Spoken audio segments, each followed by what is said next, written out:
Hello বন্ধুরা, আজকে আমি আপনাদের সাথে কাঁচা আমের রেসিপি শেয়ার করছি। এখানে আমাদের বাড়ির কাছে প্রচুর কাঁচা আম ধরেছে। আজ এই আম দিয়ে আমি রেসিপিটা বানাবো। এখান থেকে আমি একটা আম তুলে নিয়ে যাচ্ছি, আর এই যে এখানে ধুয়ে রাখলাম এটা। আর এর সঙ্গে লাগছে ধনেপাতা, পুদিনা, কাঁচা লঙ্কা, পেঁয়াজ, শুকনো মরিচ আর রসুন। আগে আমটাকে আমি চিড়ে নেব, তারপরে উনানে আমি বসিয়ে দেবো যেন ভালো করে আমটা পুড়ে যায়। এই হালকা হালকা পুড়া শুরু করেছে, এটা পুরো মতো পুড়ে গেছে। এখন আমি নামিয়ে নেব আর ঠান্ডা করতে রেখে দেবো।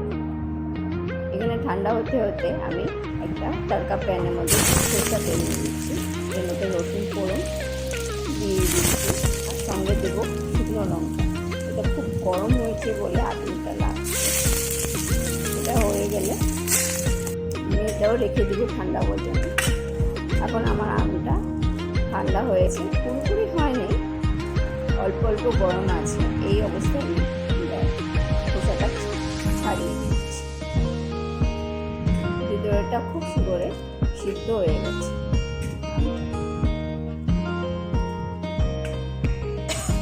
দেখতে একদম পাকা আমের মতো লাগছে সিদ্ধ হওয়ার পরে। আর এর পাল্পটা আমি বের করে নিচ্ছি।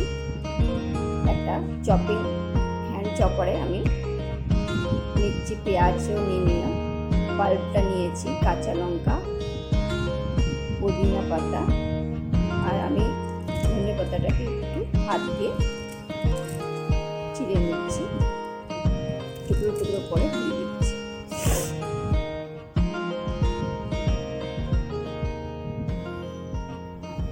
তার এর মধ্যে আমি এটাতে আমি রসুন আর শুকনো লঙ্কাটা যেটা ভেজে রাখছেন তেল শুদ্ধ দিয়ে দেবো।